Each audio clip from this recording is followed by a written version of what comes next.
with B-Bad and Brandon. My favorite quote about like dad shoes was actually from Jordan Shallow.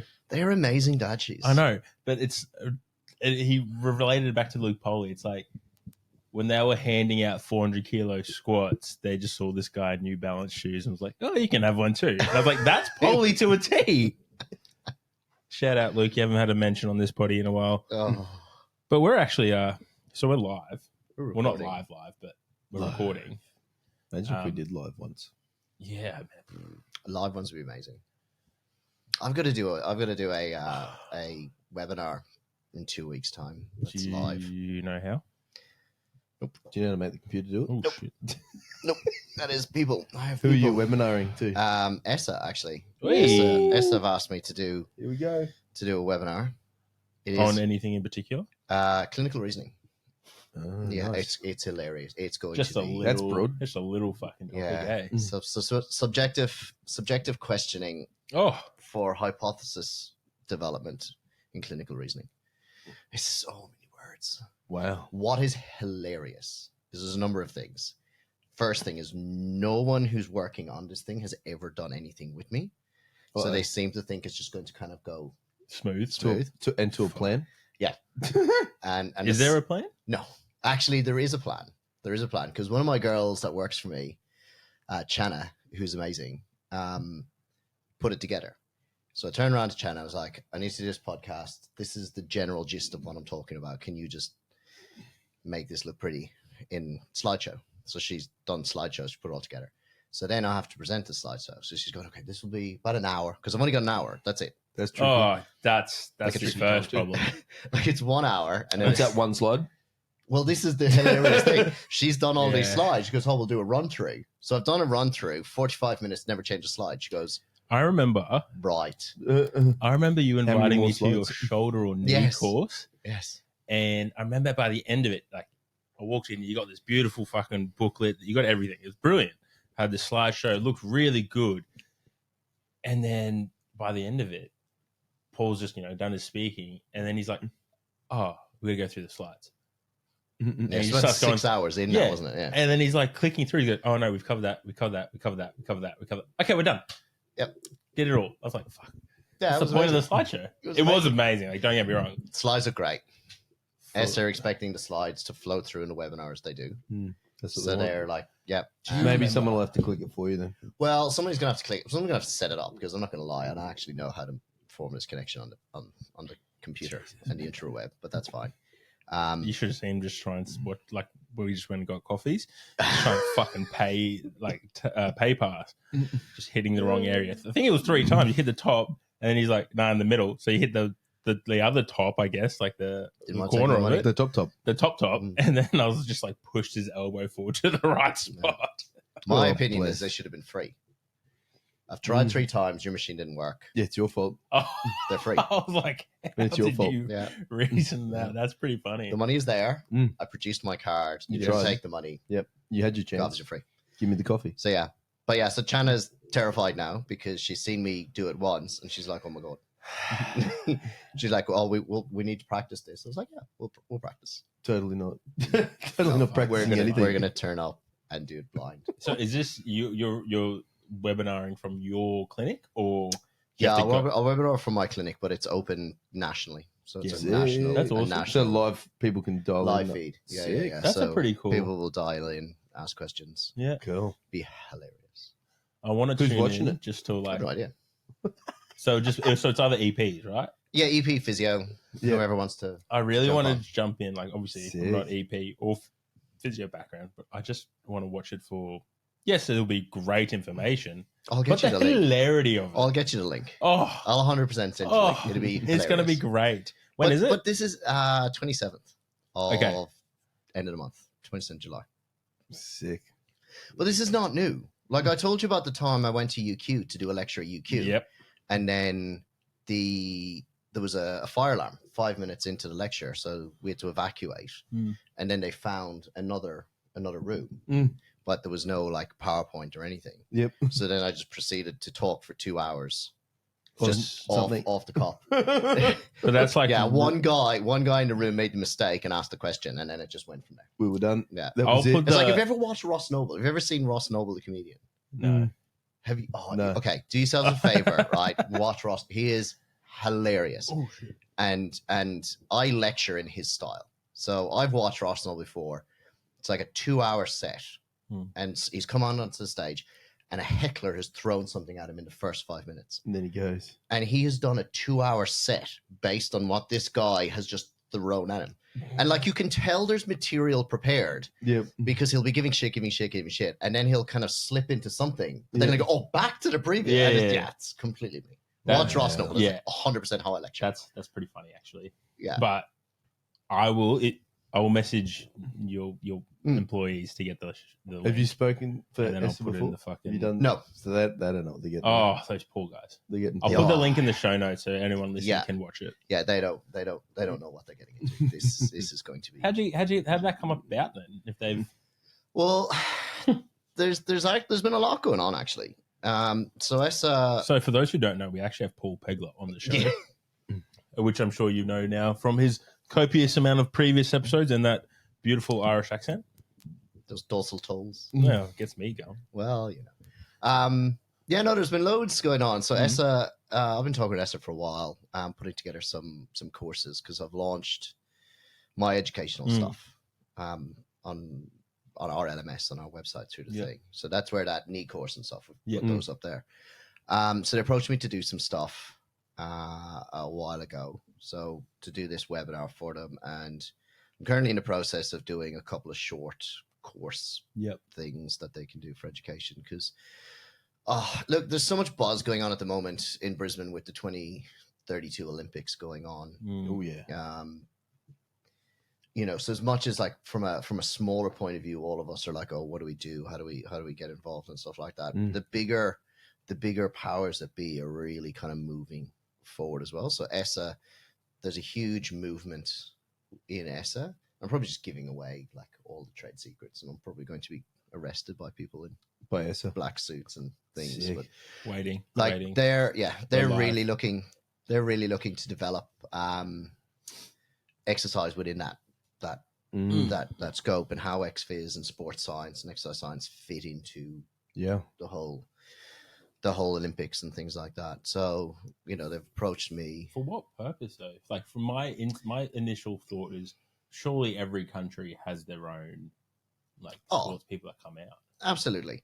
Like, and this is right. It's not going to be related to the athletes, and some of it will be because 2032 people graduating now will have pathways into professional or elite, not professional, elite sports.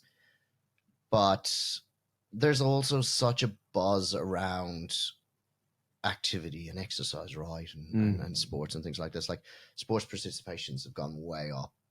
Everyone wants to be that next Olympian. Everyone wants to be that, and if you hear things and you see things enough, it just becomes more and more and more and more and more. You hear about the Olympics and what's Olympics and what's that. No, I'd like that. And I could try this and exercise and stuff like this. There'll be plenty of money coming around. Oh yeah, it'll be huge. The money that's being spent in Brisbane is just phenomenal. We even go back Ridiculous. to when the 2000 Olympics and look at Nudgee College now. Yeah, thanks to the Americans. Well, that's right.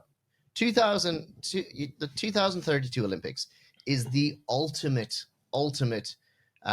January 1st New Year's resolution. Everyone gets after Christmas going, I'm going to get fitter and I'm going to join the gym. Like this is it on steroids. This is the ultimate, like, insane. We can all be there. And there's programs popping up everywhere, from individual private coaches to groups setting up athlete development programs Right. everywhere. Like it's a huge thing behind the scenes. So, ESSA being ESSA, which is, exercise and sports science, they're at the forefront of this kind of thing. So they're kind of jumping on top of that and going, well, how do we best prepare?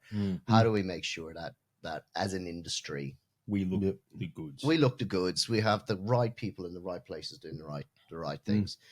And, then there's the unspoken controversy as well with the continuous kind of, let's call it a feud between the APA and ESSA of like scope of practice. Physios prescribe exercise for musc and rehab, and exercise physiologists do the same, And the APA is like, no, we do this. This is our scope of practice. And ESSA is like, fuck you. It's in our title, exercise physiology. Yeah. So there's a big kind of thing grab there. for the market. Yeah, almost. yeah, 100%. And that's exactly right. It's a power grab. Yeah, right. You know, and the issue is the APA is in a significantly better position because they've got a head start. You know, they're 20, possibly even 30 years ahead. Because physios are of like, ESSA. well, EP is a relatively new industry in Australia. 2006, I Yep. believe they got Yeah, right. accredited as an accredited body. And and since then they've been kind of the poor, shorter, weaker little brother. Do you know what I mean? It's been kind of pushed around. You know, the APA have the clout, they have the push, and so they're very much in the we do exercise, and ESSA's like, oh, okay, well, we'll do Some. chronic disease. Right. You know what I mean? And we'll leave MOSC, or we won't leave MOSC. We still do MOSC, but we're not going to fight you in scope of practice. Is it changing slightly? Because I feel like EPs are becoming 100% it is. And you know what? In my opinion, the right people are getting into the right places to make a change, because there is no scope of practice in terms of one over the other. Yeah. Exercise and physio should both be prescribing exercise. It's about Yeah. stage of exercise. Yeah. You know, Oh, yeah. acute injury, you know, acute traumatic injuries, early stage rehab is very much physio. Yeah. From diagnostic to movement. Yeah. You know, the concerning thing with physio is they seem to be moving away from manual handling and therapy stuff, which is really concerning, to be honest. That's Still a big place for that, right? Oh, huge. Yeah. The problem is, right, we live in an industry, and we could go for hours, so we won't tangent too much, but we will, of course we will. But the problem is, we're in a professional society where we are too focused on the academic research. So what's happening with physio is 40 years or 30 years of anecdotal evidence is being discarded because one research paper was published 12 months ago that indicated that this may not work. Because we can't quantify, and this is the problem, we can't quantify or qualify it. So it's very difficult if I do, let's say, trigger release on your TFL to truly qualify that with data. And where this all comes from, and this is, you know, we're all on the tangent now, so climb aboard.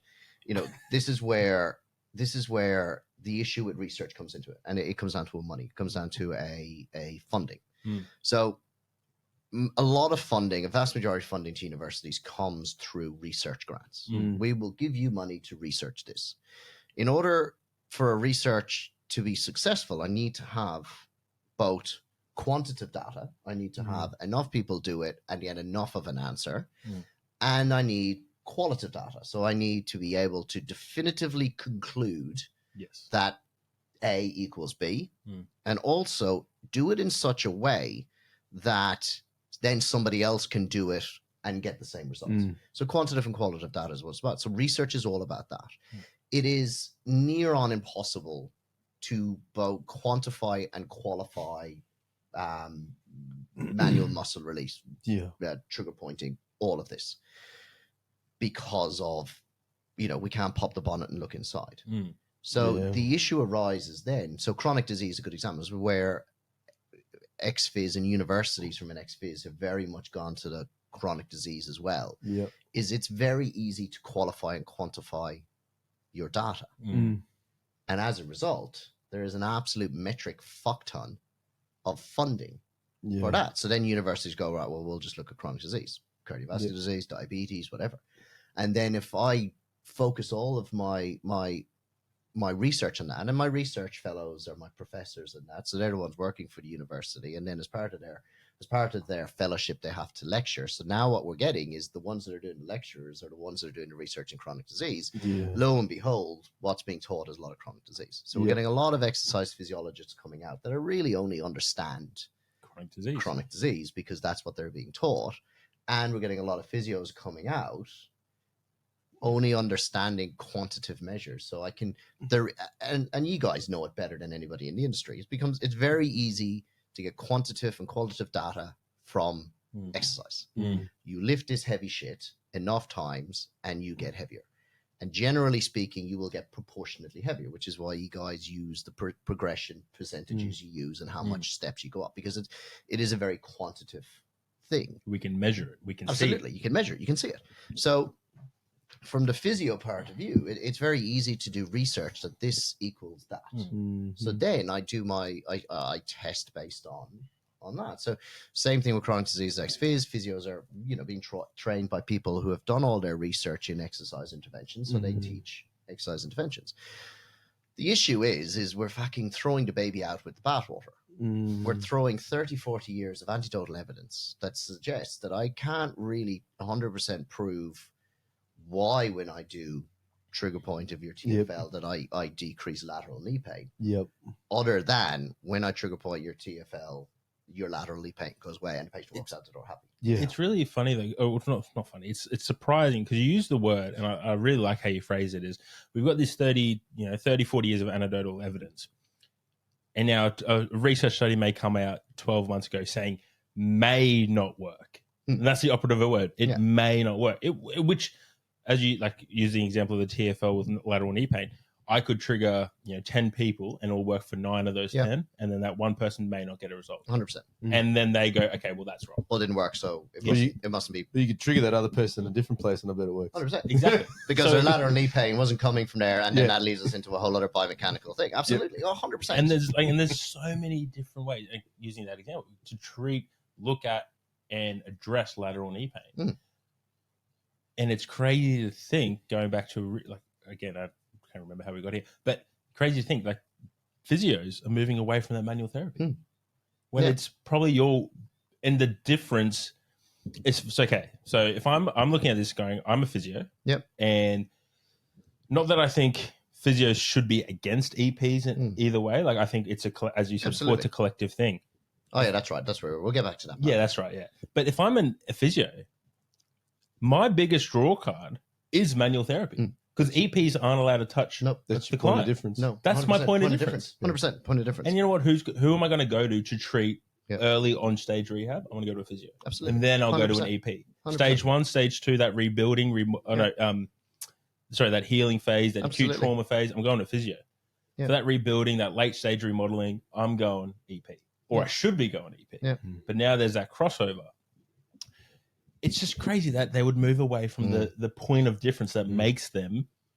Yeah. And as I said, a big part of it comes from that's where the research dollars are. There's no research in this, so I research that, and that's what's being taught to me. And then if I can't prove anecdotal evidence, then, how do I justify it? And there's a whole web of fuckedness in this. There is if I can't prove quantitative measures and qualitative measures in my testing to say that this treatment will work, how do I then go to DVA or NDIS and go, you need to give me funding because I'm going to do this treatment, because they'll go and we're definitely not going down this route, or you were never giving blood, because we'll be here all day. But there is you're getting a system run by people who are not qualified. Yes. In medicine. They are administrative qualified. They're very qualified in what their role is.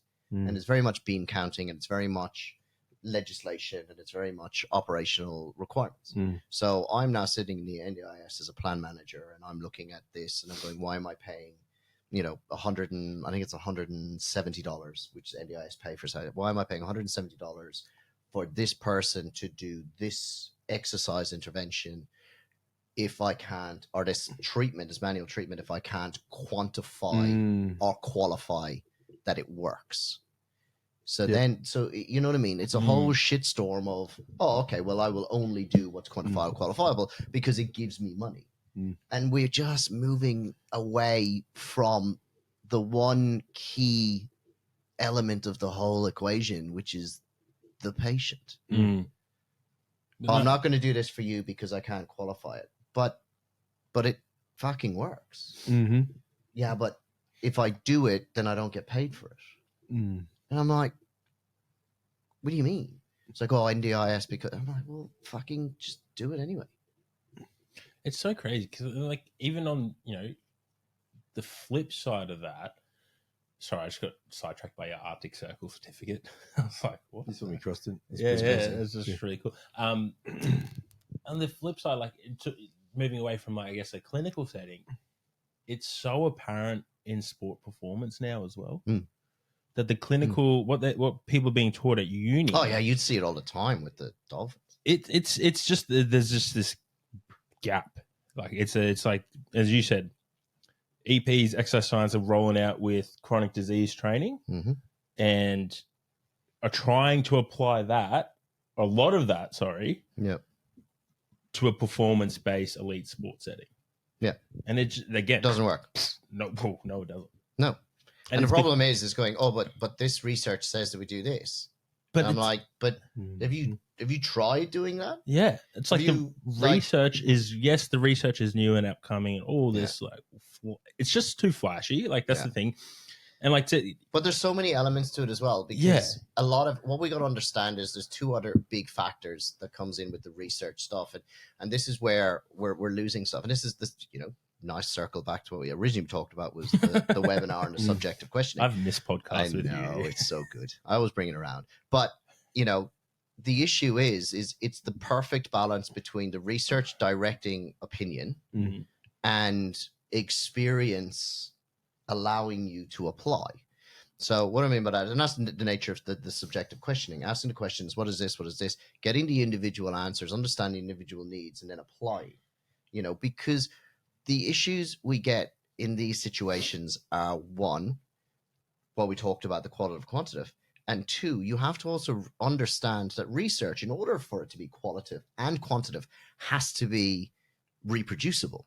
And in order for it to be reproducible, I have to remove every single variable that I can remove so that there's only one variable left for me to test. And then I can conclusively determine that A equals B. That's a lot of tight TFLs. People are fucking nothing but variables. Nothing but variables. They're all different. That's exactly right. So if I make my sole decision based on the research, you fucked it. And there's no easier way to put it, because you are not taking into consideration. So subjective questioning takes into the understanding, not just where is it hurt, but, without going into the whole thing, but when did it occur? Yeah. Like, you're not going to treat two people presenting with the same injury the same way. Well, as an example, the questioning you're trying to get to at the end of the day is you're trying to figure out whereabout in a range of motion it hurted, whereabouts in the muscle contractive phase did it occur, in the concentric, eccentric, so forth. But then you're also trying to ascertain previous training histories and so forth. So to give like a super simple couple of examples, there's multiples. Like, did it, when this injury occurred, like, was it an acute injury, or do you remember it? Some people are going, I was fucking going for a sprint because I hadn't sprinted in how long, and you sprinted when you blew your calf? I was going to say, do you want to use my Achilles as the example? Yeah. So like, I hadn't sprinted in years. Yeah. So then I decided to go sprinting. Right. Yes. What an idiot. Yes. when you sum it up like that. Didn't you do it on the footy club at the clinic that I was looking out at you when you did it? No, you weren't at the... No. So I was... No, that's when I tried running during COVID. Yes. And then a year later... That was a sight to behold, watching him. Yeah, fuck, that was funny. That's when I was the homeless bum. Watching the homeless bum of SAR training. The wild man of Borneo running outside. Fuck, that was funny. For those who don't know, I've just rocked up the Paul's clinic during COVID every day because I was bored. Yes. He brought coffee, though, so it was like that. Yeah. So a year and a half later, I tried to go back to running, around a year. And I did it on where the cop shop is on Stafford. Oh, yeah, The fields behind. Yeah. And I remember doing it on a Tuesday night going, Paul's probably still at work. Yeah. Should I just call Paul? And I was like, no, don't. Better not call Paul straight away. Mom, can you come get me? Yeah, oh my God. But anyway, the point is, so you're asking the questions, when did it happen? I wasn't sprinting, now I was sprinting. Okay, it's an acute traumatic injury, so we know straight away it's probably not going to be relating to any particular agonist-antagonist imbalance, because I was fine and now I'm definitely not fine. Versus the person who goes in going, I have no fucking idea when it happened. My back just started my back started hurting. Okay, well, tell me what was going on. It was like, it's been fine. It was grand. I don't really know what happened. But 8 weeks ago, I started CrossFit. Okay, what did you do before that? Oh, nothing. For 20 years, I I rode a desk as an accountant. You're like, okay. That's a script we've all heard many times too. So now we're starting to put together a bit of a story. So now, and actually we'll put them both as an Achilles problem, So the research says you've torn your Achilles, this is what we need to do. The subjective questioning says yours is an acute traumatic injury, probably not as a result of an imbalance. It was just deconditioning or so forth. Whereas just shouldn't have been running. Old mate, he shouldn't have been running. That's exactly right. He's also a powerlifter who shouldn't be running. That's the thing. Like I just finished my best comp prep ever. 100%. So you're probably looking tight. Whereas our patient B, CrossFitter, is he's more of a patterning problem. He's probably more of a neuromuscular patterning issue or a movement pattern because his calves weren't sore. He didn't do anything that made them sore. They've just been sore the last few days and he doesn't know why. But he started CrossFit for the first time in 8 weeks. 8 weeks ago for the first time in 20 years. Now, disclaimer here, and I think I use CrossFit every time I do a podcast. We actually love CrossFit. It's a great thing. It's just easy. We do love CrossFit. It's actually easy to use because that's what people do. They go from zero to hero. It's so weird, hey, how we do that though. Yeah. Which is a whole nother podcast. Don't get started. No, we won't get started. But so on that idea of research applying to treatment or applying to management, so that's just two examples of subjective. Then there's other ones like when did it happen? So if you talk about the calf, was it on takeoff? Did it ping as you took off, or did it ping, were you mid stride? So is it a range of motion thing? So was I too tight as I plan to flex toed off? It's gone, so I've applied too much load through the calf. Or is it as I'm heel striking, so I'm in this full dorsiflexion, so then it's lengthened and that Achilles is lengthened. So now you're in that realm of stretch reflex versus inverse and so on. The point being is the point. I was scared. I was just really into this podcast. So the point about it is like the research says that it's a calf injury. Do this. The anecdotal evidence says that those three people are three totally different reasons as to why that calf went, and does require three totally different interventions to deal with it. So it's just this real kind of like. But I remember, I think actually you said it. Even when we're injured and we get all these scans, that's just a starting point of us creating a picture. I think.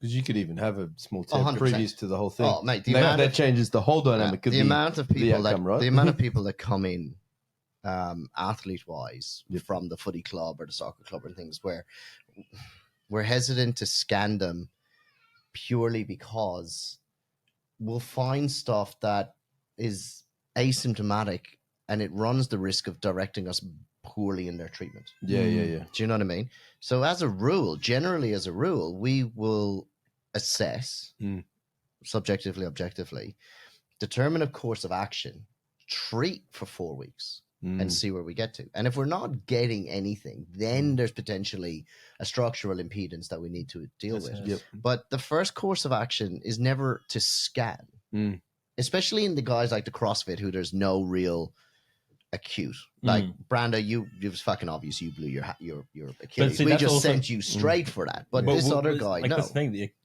I don't even think I went to hospital, they gave me the scan. I was like, bro, I can tell you it's fucking torn. You could feel it. You could and it's see direct separation. Yeah, you could see it. It's like, why do I've got no control over my foot. Do we really need a scan? But I remember reading, I think it was Steffi Cohen in her book, that, MRIs, this is just on back injuries, there's a 30% variance in what they show. Oh, yeah. That's a big gray area. Oh, mate. When we MRI an athlete, we very rarely, well, that's a lie. We always get the report, but we very rarely will determine. It's not gospel. No, until we've sent it to a specialist. Yeah. Because until the specialist tells me, then we move. Because I would say you're absolutely right. It's about 30%.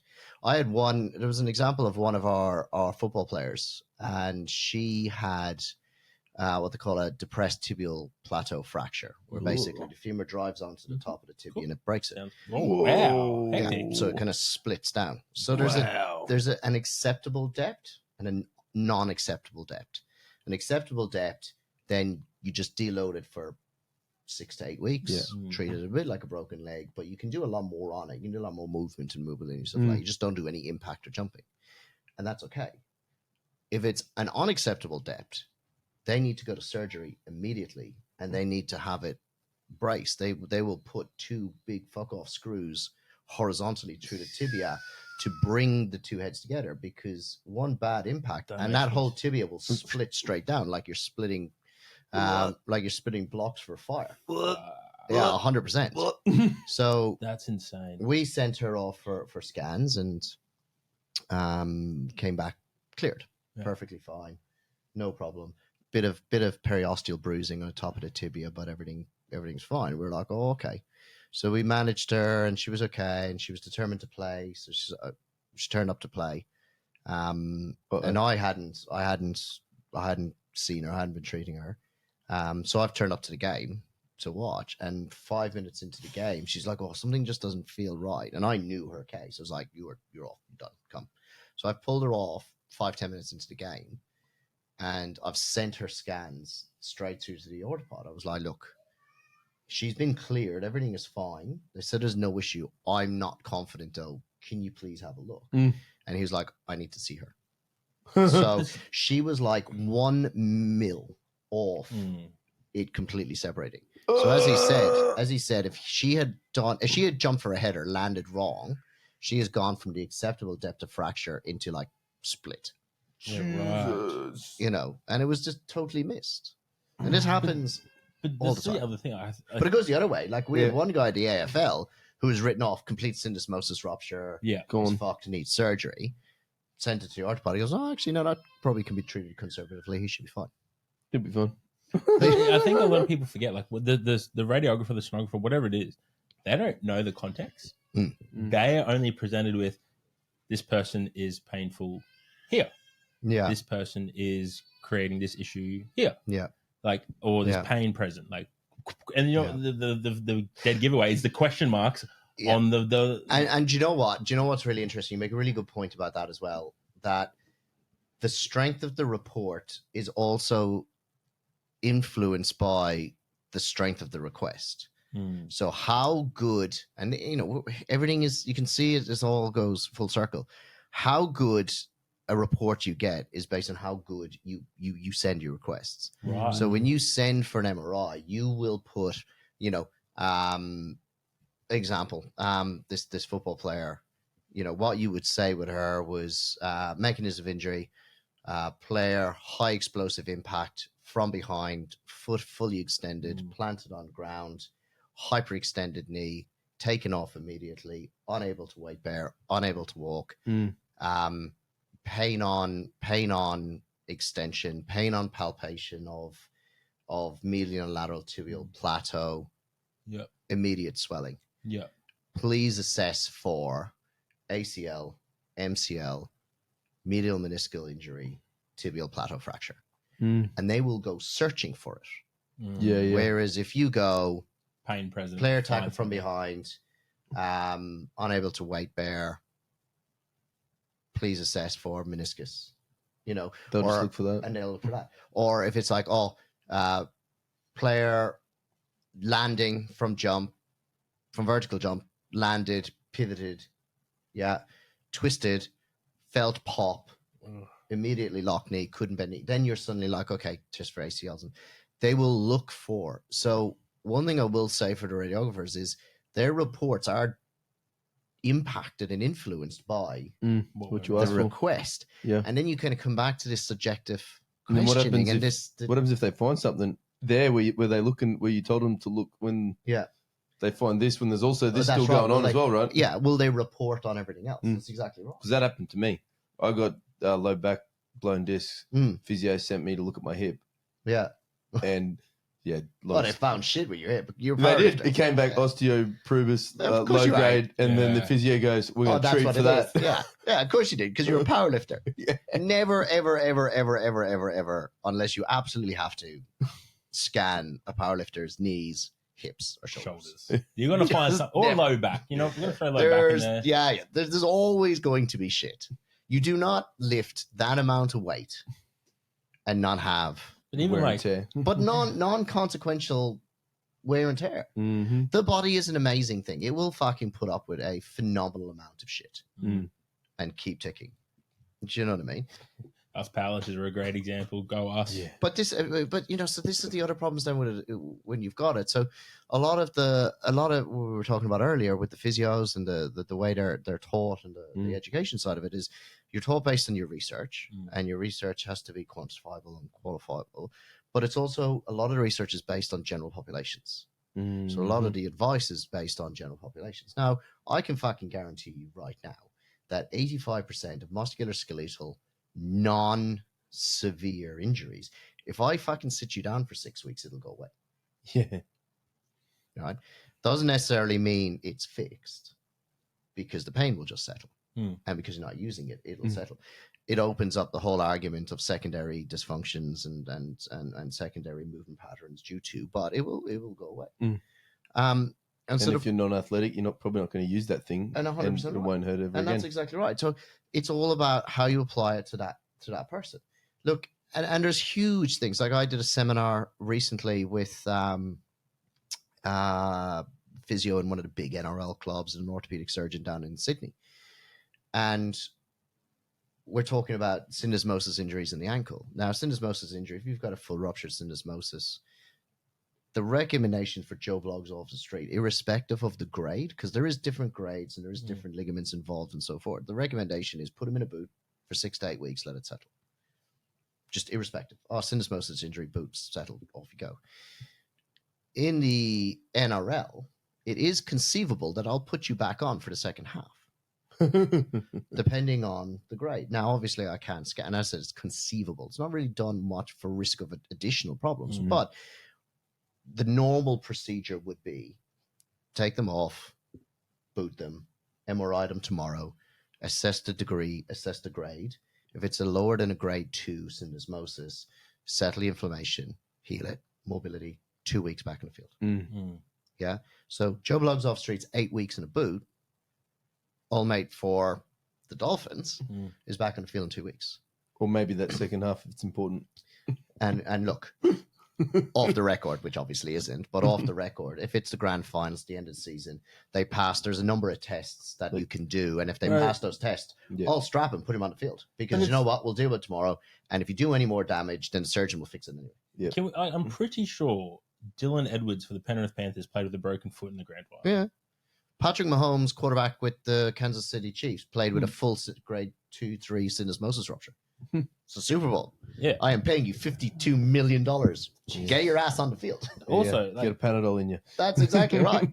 We see it all the time. Like what you make such a good point. Like obviously, general population versus athletic population. But I think obviously we love watching sports. So athletic populations. Oh, what I want to say more interesting. That's the wrong word. But anyways. It is. We're probably more invested. It is probably the better word. It fucking is. And what people are willing to put up with on a field in terms of a big game, like what they're paying through. How many players, like, again, I love NRL, so I'm going to keep coming back to that. Sam Burgess, 2014 grand final, fractures cheekbone first minute. Yeah. Plays on. And look, and I think the thing about it is finding that balance where we're not going, if you fucked, keep going. You need to get it dealt with. But at the same time,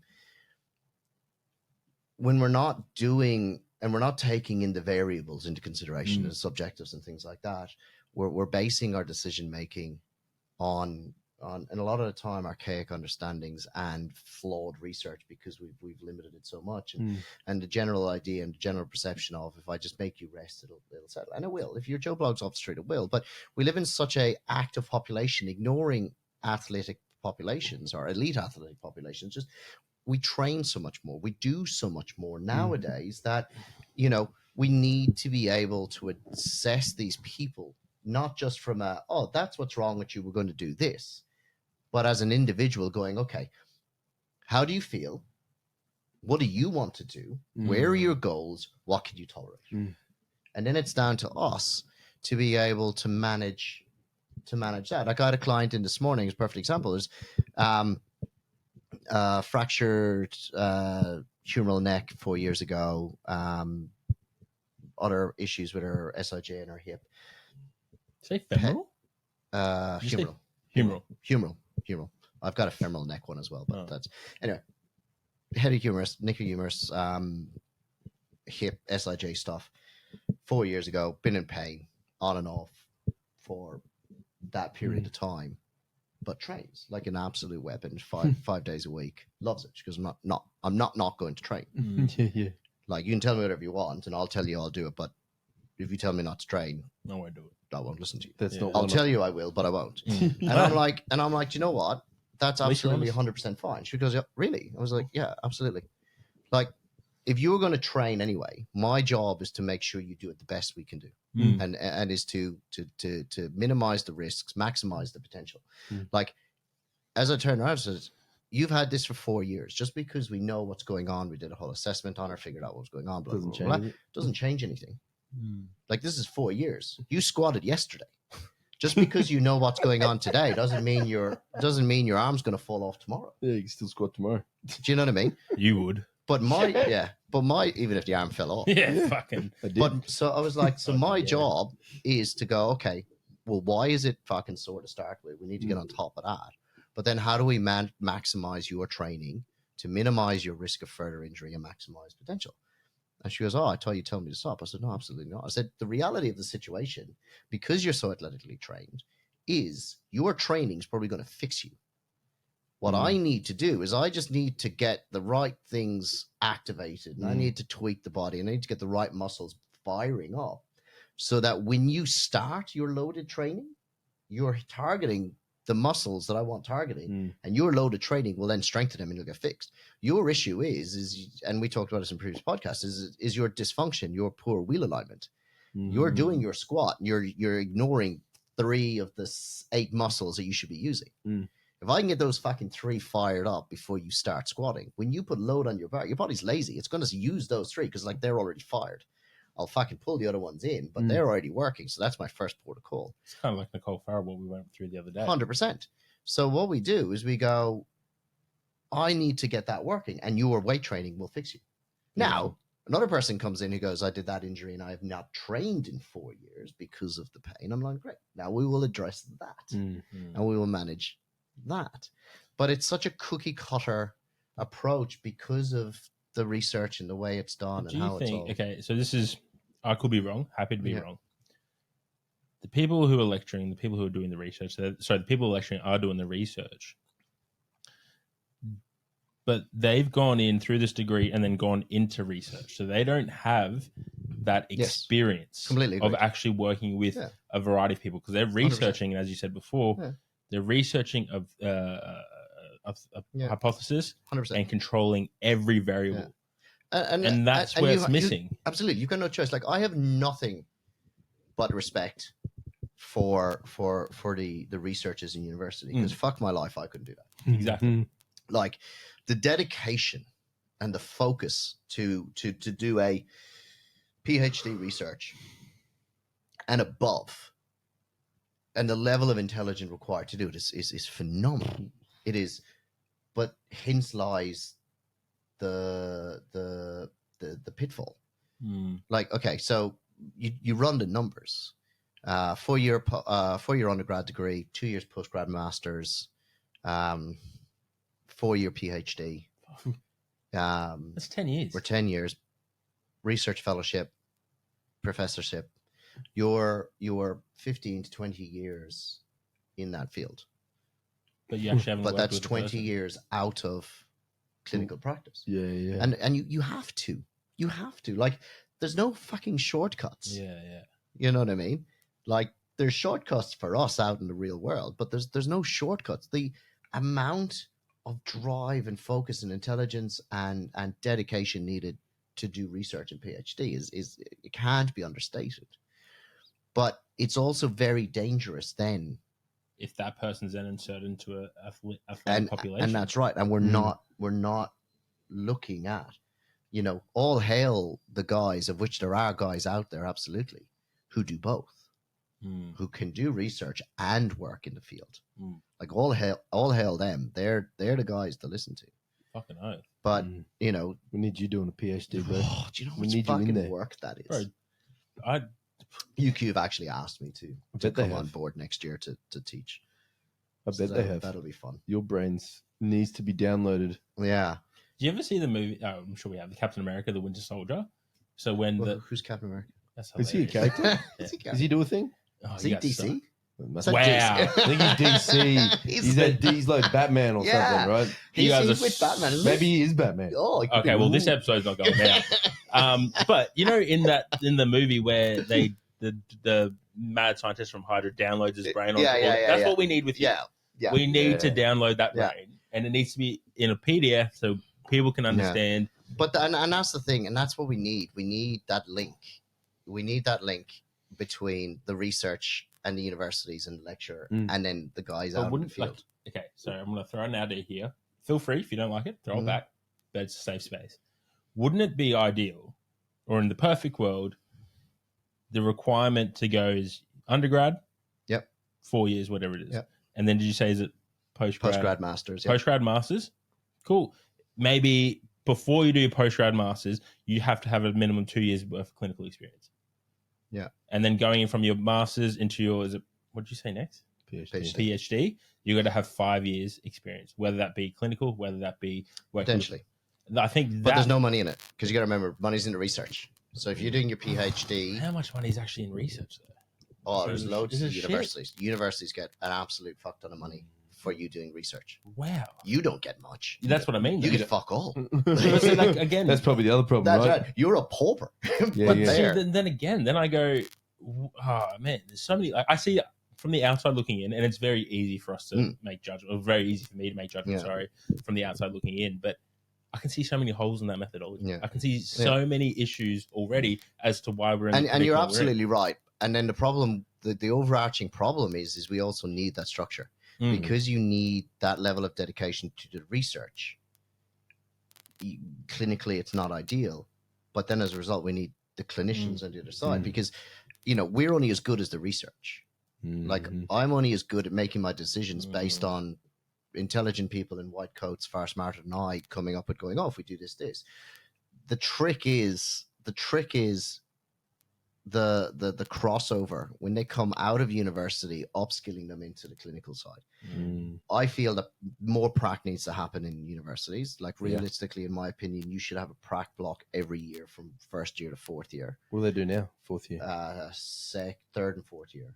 One in third year and two. Yeah, that is quite surprising that there isn't one in like. So there's all this kind of stuff. It's that linking of the information that we need to because without the research we're nothing, but without the application we're nothing. So you are right, it's a flawed system, but it's a system that we also need. It just needs to be refined and done better. And as I said, the problem that we're getting in the industry, going back to the physio, and that is we're getting guys coming out of university that are blinkered and rigid in their beliefs because all they've been taught is the academic stuff. That there's such a gray area that you can just tweak with and fuck around with. I like the idea like they have to have a prac block every semester. Yeah, but that first prac block could be fucking 2 weeks in semester one, just observing, absolutely watching.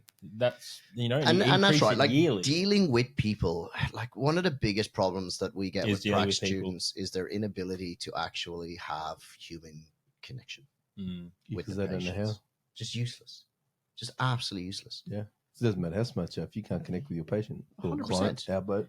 And then how good you are at delivery. 100%. And I've said this before. 50% of your battle is what if your patient likes you, is convinced you can help them. Yeah. If your patient believes that you can fix their problem, 50% of your job is done. It's almost fixed. 100%. You just got to touch it.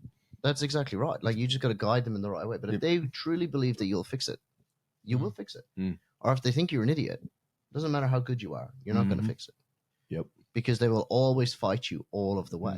And that's like, you make a really good point. And then I also think a lot of new grad students fall in the trap.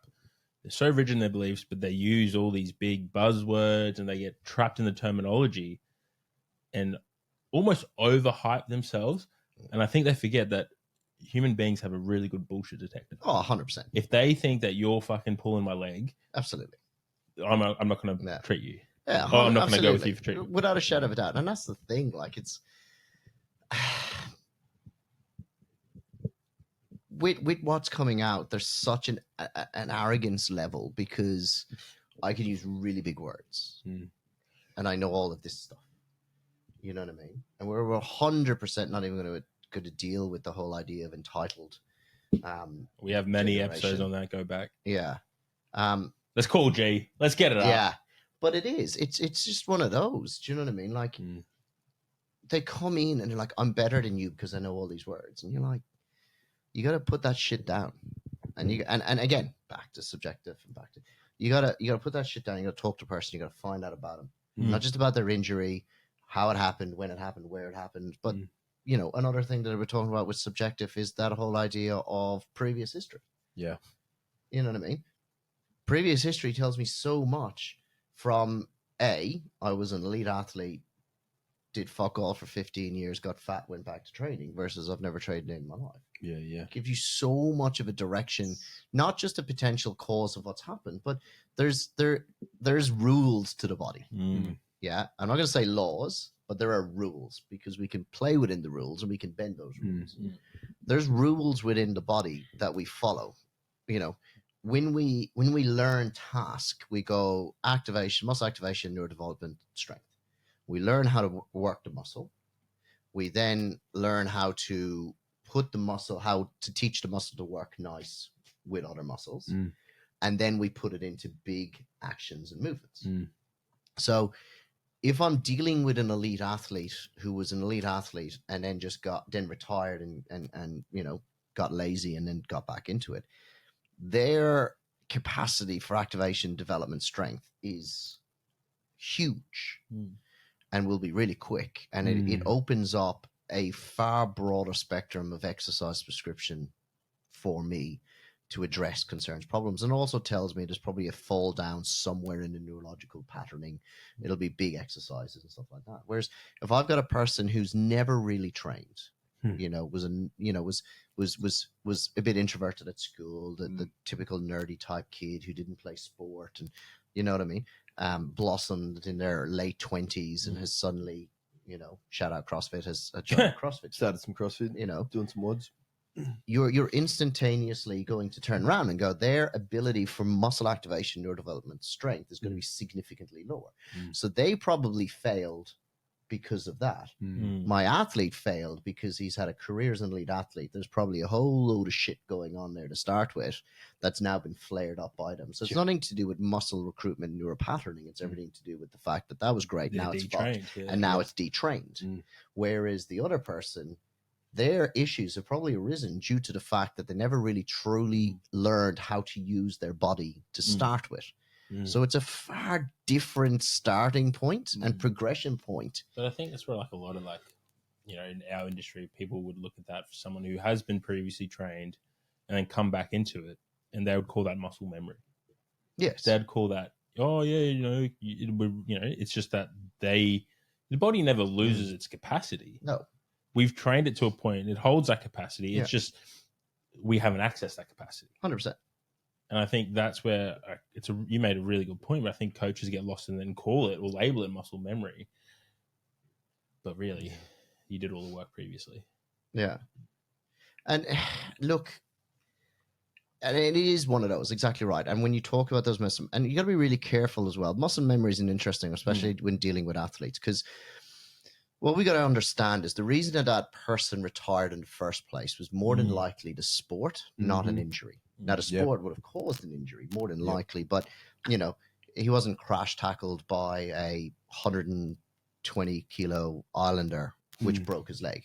Yeah. It was the grind. It was the day in, day out grind that eventually wore down his body. Now, what you have to understand is when it comes to the body, or when it comes to a sport, all sports have specific requirements and areas that they'll ignore. Every sport has a position where these muscles are held far more important than these muscles. And that's why sport eventually causes retirement. Because I keep using these muscles and I don't really use these all that much. And so the discrepancy between the two eventually leads to poor force distribution through the body. And it's that poor force distribution that causes wear and tear, which eventually leads to arthritic knees, fucked hips, blah, blah, blah, blah, blah. Right. So what you understand is it was that poor patterning that led to that person retiring. And exactly as you said, muscle memory capacity, that person then goes back in the gym. They're just going to go straight back into those movement patterns. Yeah, same again. Because that's what's been ingrained. So you got to be careful with muscle memory as well, because just because they were well trained doesn't mean they train well. Yeah. You know, and there are other things to look for and to think about as well. 100%. I think I know I definitely have been caught in the trap of, when you get a person who has been highly trained and not taking into account this, like the stresses that sport would have put previously on their body. Yeah. And then they start squatting, they're like, oh, my knees are sore, my hips are sore. And you're like, oh, that doesn't make sense. Yeah. But then if we were to take a full look and take that full history, we can identify, well, fuck, say, I don't know, they were on the rugby field and they had been training, different direction. They had all this different movement in that knee. And now we're trying to tell the knee to do one thing, but overload it. 100%. So there's so much more to just looking at the person and going, what the fuck? Yeah. And that's where it all comes down to. Like, and that's what this whole conversation is about. It's that ability to take into consideration the whole person, the experiences, their understandings, their movements, their injuries, where it happens. And I guess this is the problem. When we talked about that clash between physio and EP and things like that, physios are going into exercise because of its research. They're not doing it well. Yeah. Because they're not trained well to do exercise, because it's only exercise hard. It could be very fucking hard is the answer. And ex-phys are too academically trained, and most of the research is in chronic disease, so they're coming out chronic disease trained. Trying to apply to sport. So there's this huge MUSC kind of shortfall. And this is the worry. Most of us are in MUSC because there is such a huge population now.